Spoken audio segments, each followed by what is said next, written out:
really were lifeless. And then we started poorly in the second half, but we showed really good grit and determination and caring to get back in the game. And it's hard to win when you continually put them on the line in overtime. So we only gave up one basket in overtime and lost. And so I thought there were a lot of bang plays that could have gone either way, and we really didn't get any of them. So I don't know if they were good calls, bad calls. I'm not blaming them because I don't really do that because we have to play a little bit better. But that's hard to overcome because we're trying to score the other way, and they're shooting free throws, which is difficult. So we have to do a better job of keeping them off the line when it matters. And, you know, overall, when you get Mike Lewis shooting 3 for 17 and Rene Castro 1 for 11, you have to say your team's got pretty good toughness because that's hard to overcome. And I felt like they had pretty good shots. I thought those are shots that they've made most of the year. I thought Mike made his hardest shots and missed his easiest ones, and Rene. And part of that could be mental fatigue and physical fatigue. You know, this is the first time that Duquesne's ever been in games that really mattered, you know, where, you know, it matters towards the top of the standing. And they've been in a bunch of close overtime games, which mentally kind of fatigues you at times. And but I will tell you this, they showed good resolve to get back in it. So this is not going to be a trajectory that goes straight up. Life really doesn't work that way, right? You got to get hit in the mouth along the way when you're trying to build championship behavior. So my job is to make sure that they know they can play with everybody in the league, and that they're going to have nights where they're not very good, that they have to learn how to grit out and win. Simple as that. That's how I viewed it. Keith, what was it about Richmond's offense that gave your defense a little trouble? Well, I didn't think they really gave us trouble other than the first 8 minutes of the game and the beginning of the second half. Other than that, we did a pretty good job. You know, I thought maybe the last 3 minutes of the first half, too, we weren't great. But in the middle parts, we were pretty good. You know, we just, you know, they're hard. They make you guard they make you guard the majority of the game. They've got a 5-man that can step out and also score on the block. And that Princeton style you don't see every day. But overall, we were okay there other than the first part. Like, Titus made 3 mistakes to start the game, which is ridiculous for a smart guy. Again, I'm not throwing him under the bus. I coach him. So ultimately, if he makes those mistakes, it's on me. But, like, he's capable of not making those mistakes. He got back out on the first play of the game, which is crazy. I mean, but overall, we did okay with them. We did okay with them, other than those stretches. You can't win. You're not going to win 1,000,000 games shooting 29 of 76. And so we had more trouble with the matchup than we did the Princeton, right? Which I haven't felt like we got the ball. We had some good shots against the matchup. We just didn't make very many. It's a game of makes, right? When you really analyze it, right? You got to make, and we just didn't. But am I disappointed? Yes, I'm disappointed, but I'm also proud of what they have inside them. Eric Williams kind of carried your offense a little bit as far as shooting. Impressed with him, kind of back-to-back, pretty strong offensive performances. Yeah, he played pretty good. He again, I have such high expectations for guys like him because he's one of the best freshmen I've ever had, which is an unbelievable statement. And he butchered some plays that mattered. Mm-hmm. And I'll name them. Like, he butchered 4 defensive plays in a row, right? But part of that is a little fatigue. And then we threw him the isolation play with the little guy, and we told him he was going to get a double team, and his awareness was no good on that play. Now, maybe he's not ready for that yet.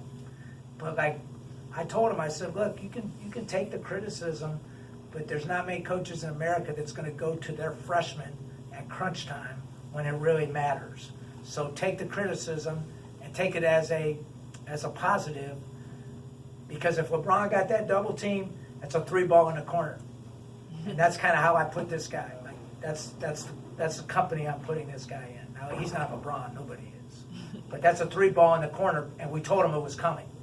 Right? We knew they were going to double. And that's a disappointing thing.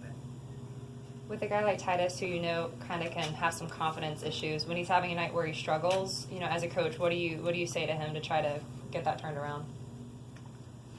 Well, I mean, I couldn't play him, so again, like, my job's to win games and make decisions to help us win games. And sometimes I'm right, sometimes I'm wrong.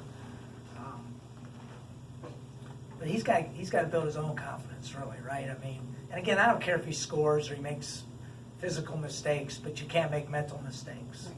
And so you can't block 9 one game and then get back cut 3 times to start the next game. That's just not good for you, right? But I love him. And again, we're asking a freshman to do some hard stuff. Guarding that is hard, but it requires tremendous discipline, which he lacked at the beginning. Keith, did you think that the push and the technical changed the momentum of the game, or was it just coincidence and went on the big run after that?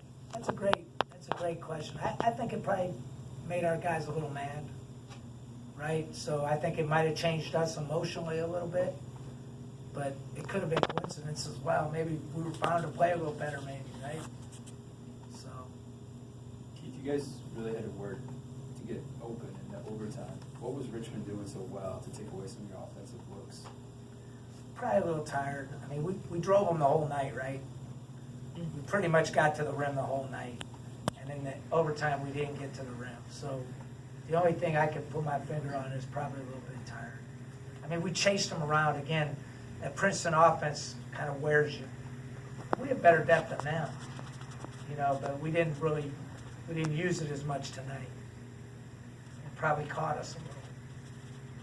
You give them tomorrow off to get ready, quick turnaround? Well, we took Sunday off, so we probably won't do much. I've cut way back because I've felt it. You know what I mean? I've felt it in practice, and sometimes less is more. Most people think more is less, or whatever, but less is more. So we got to make sure that emotionally we're ready to go. It's not going to be easy. Look at, like I told you, we're going to be in every game. It's going to be close. So I've been a pretty good prognosticator to this point. You can't play more overtime games than that in a row, right? Keith, So I didn't answer that, did I? We probably won't take tomorrow off, but it'll be relatively light.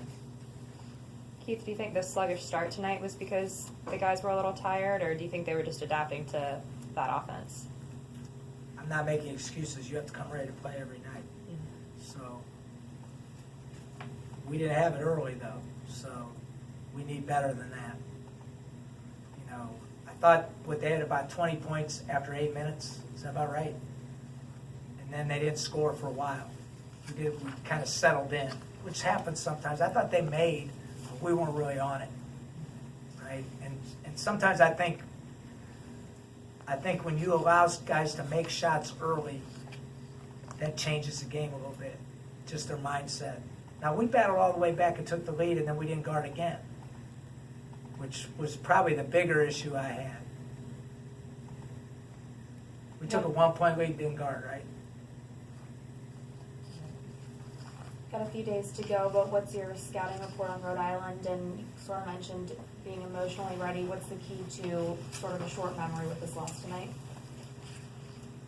Well, I know nothing about Rhode Island other than just what I've seen on TV, which is brief, and what I've seen last year. And again, he coaches a lot like his brother Bobby, who I played against a bunch. So, aggressive, hard-nosed, probably a little more physical than most of the league. Good individual talent, a lot of one-on-one defense we're going to have to play. But again, I haven't watched any tape. To get them emotionally ready, I'm sure they're going to have a little doubt going in, right? We've only played 3 road games, playing the best team in the league, everybody knows it. So we just got to get them excited, but not too excited. We need to slow the tempo.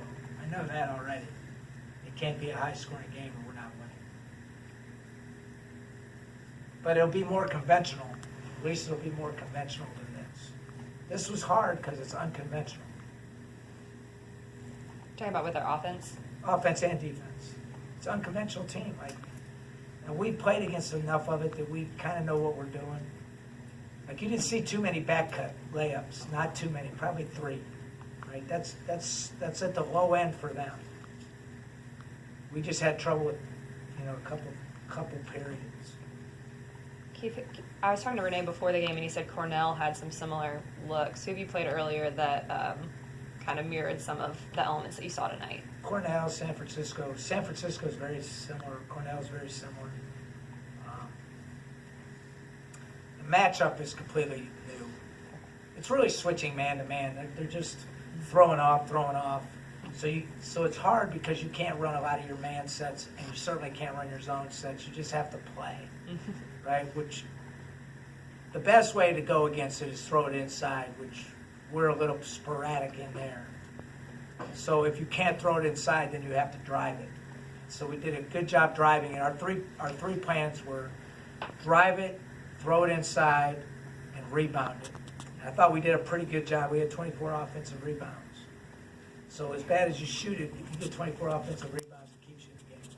What did you see out of Taryn tonight? It looked like a lot of responsibility kind of fell on his shoulders. Well, the other two struggled, so he had to step up. Taryn and Eric kept us in it. And then we had the dilemma of whether we almost had to play small at times because we couldn't score. When our 4 and 5 can't score, then we have to play a little smaller, which hurts us defensively. But Taryn was good. He was good. I thought he started slow, but I thought he played really good after. That it?